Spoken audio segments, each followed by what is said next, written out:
अपने मताधिकार का प्रयोग करना है। भाइयों बहनों, 6 चरणों के चुनाव प्रचार के बाद मैं इस बारे में बहुत स्पष्ट रूप से बता सकता हूं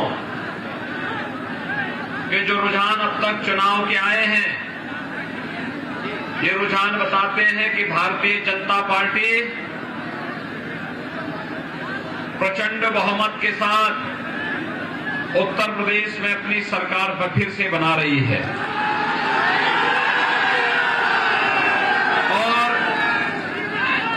विपक्ष के नेताओं ने तीसरे चरण से ही इस रूप को देखते हुए अभी से 10 मार्च के बाद उत्तर प्रदेश छोड़ करके विदेशों की टिकट अपनी बुकिंग शुरू कर दी है भागने के लिए।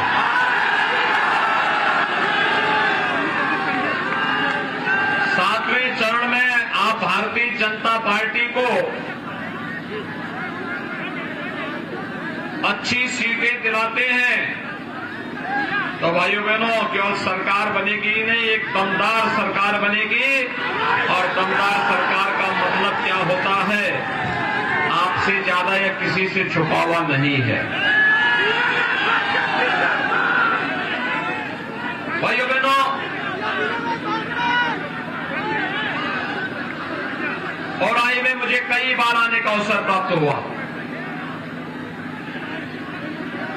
2017 के पहले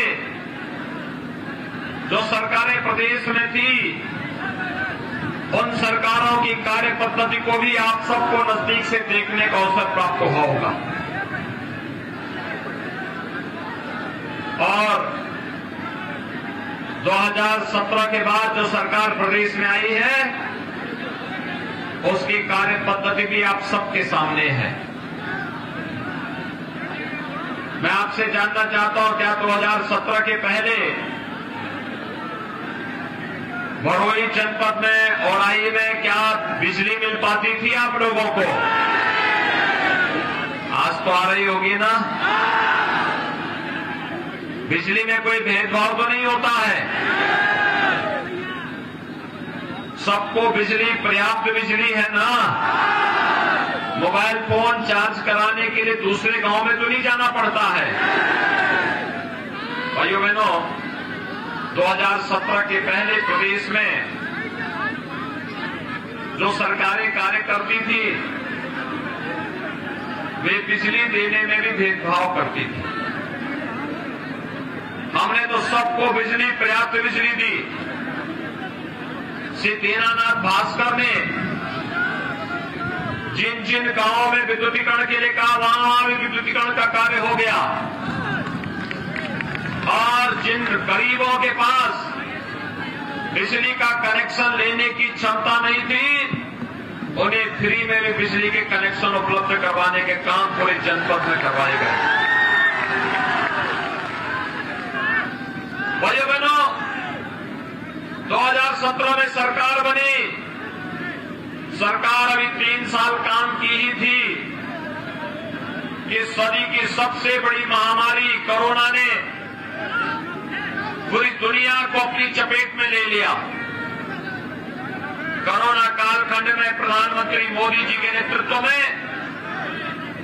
फ्री टेस्ट, फ्री उपचार, फ्री वैक्सीन और सबको वैक्सीन। कितने लोगों ने वैक्सीन ले ली है? वैक्सीन का कोई पैसा तो नहीं लग रहा है, ये सब फ्री में मिला है ना। नोट करना कि अगर सपा बसपा की सरकार होती, भाइयों बहनों, ये वैक्सीन बाजार में ब्लैक हो जाती, गरीब को नहीं मिलती। यानी गरीबों के हिस्से पर कैसे डकैती डाली जाती है, सपा बसपा उसके उदाहरण है। अच्छा मुझे बताओ, कोरोना कालखंड में हर गरीब को महीने में 2 बार राशन मिला है कि नहीं मिला है? राशन के साथ दाल, तेल और नमक मिला है ना। को मिला है ना भाइयों बहनों, यही है सबका साथ और सबका विकास। शासन की योजना सबको, सम्मान सबको, सुरक्षा सबको, लेकिन गरीब के हिस्से पर डकैती डालने की छूट किसी को नहीं। 2017 के पहले यही होता था।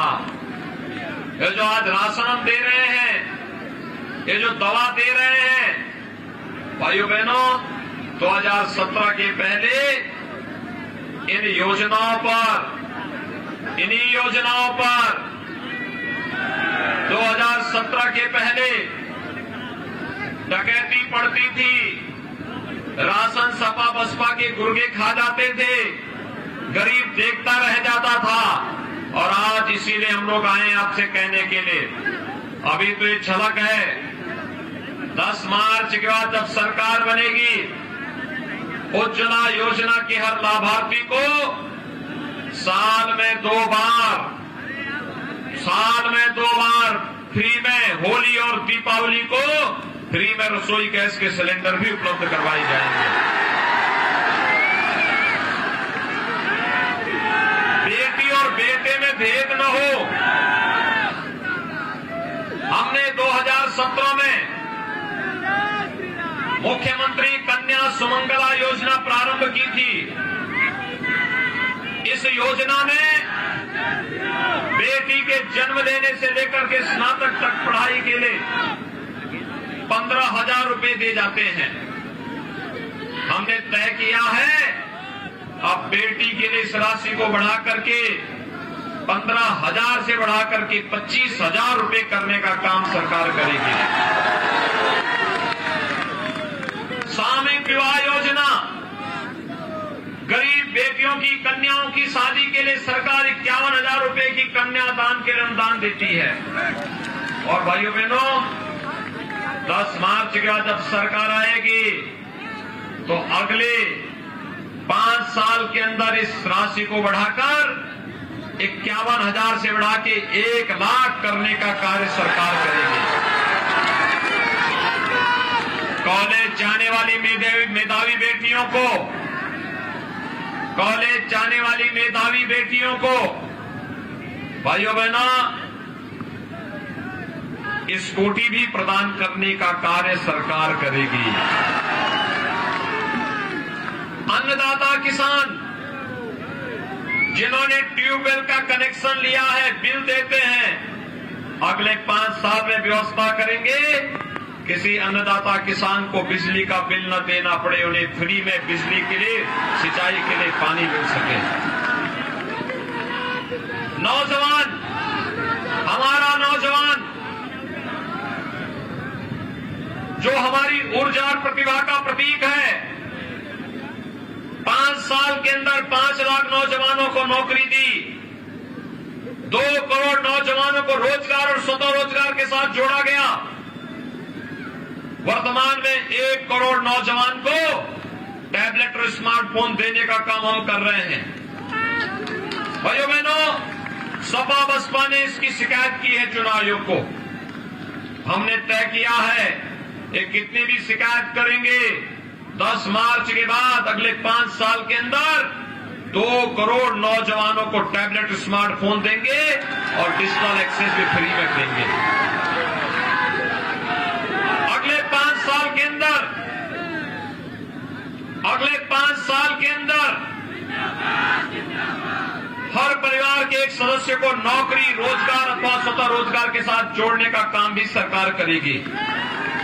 भाइयों बहनों, वृद्धजनों, विधवा महिलाओं और दिव्यांग जनों की पेंशन की राशि समाजवादी पार्टी की सरकार ने रोक दिया था।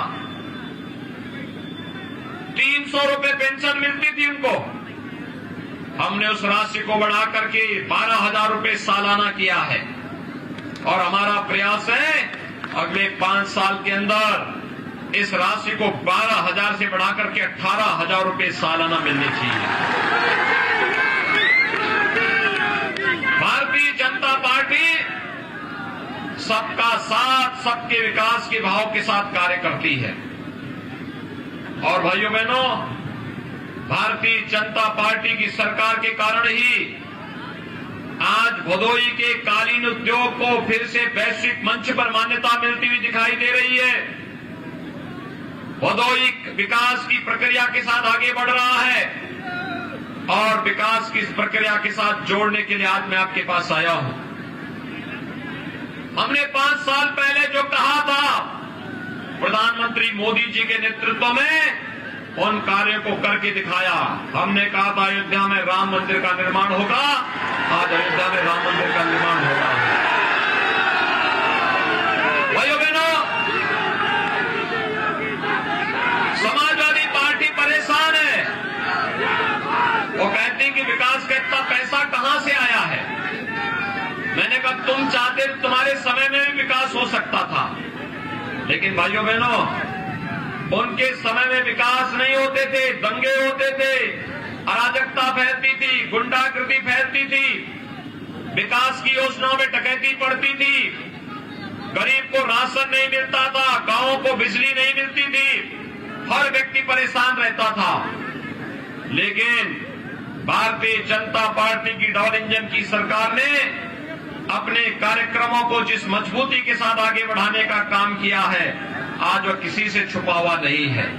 और इसीलिए आज आपके सामने आ रहा हूं। जब मैं सपा के नेताओं से कहता हूं क्या विकास तुमने कराया है, तो भाइयों बहनों बहस करते हैं, कहते हैं हमने विकास किया। मैंने कहा बताओ विकास क्या है तुम्हारा, तो कहते हैं हमने कब्रिस्तान की बाउंड्री वॉल कराई है। यानी उन्होंने केवल कब्रिस्तान की बाउंड्री वॉल कराई है। हमने हर धाम, हर तीर्थ, हर स्मारक, महापुरुषों, संतों, स्वतंत्रता संग्राम सेनानियों, इन सब के स्मारक और धामों को न केवल उनका पुनर्निर्माण और पुनरुद्धार का कार्य किया है, बल्कि इसको एक नई पहचान भी दिलाने का काम किया है। आज उत्तर प्रदेश काशी विश्वनाथ धाम और मां विंध्यवासिनी धाम के रूप में अपनी एक नई पहचान बनाने के लिए उतावला दिखाई दे रहा है और उसी प्रक्रिया के साथ जोड़ने के लिए आज मैं आपके पास आया हूं कि भाइयों बहनों, मैं आप सभी और आई के सभी मतदाता भाइयों और बहनों से अपील करना चाहूंगा, विकास। और जब मैं यहां पर आया हूं तो सामने मुझे बुलडोजर भी दिखाई दे रहे थे। ये दोनों साथ साथ चलने चाहिए कि नहीं चलने चाहिए? चलने चाहिए ना? सभी लोग सहमत हैं, लेकिन इसको चलाने के लिए दमदार सरकार चाहिए। दमदार सरकार बनाने में योगदान देंगे। जनपद की तीनों सीटों को भारतीय जनता पार्टी को जितवाएंगे। औराई से श्री दीनानाथ भास्कर हैं, भदोही से रविंद्र त्रिपाठी हैं, ज्ञानपुर से श्री विपुल दुबे भारतीय जनता पार्टी के सहयोगी दल निषाद पार्टी से हैं। इन तीनों को जिताएंगे। सभी लोग सहमत हैं, लेकिन शर्त एक, चुनाव के दिन पहले मतदान फिर जलपान। पहले मतदान। सभी लोग सहमत हैं। दीनानाथ भास्कर को भारी बहुमत से विजयी बनाएंगे। मेरे साथ दोनों हाथ करके बोलेंगे भारत माता की।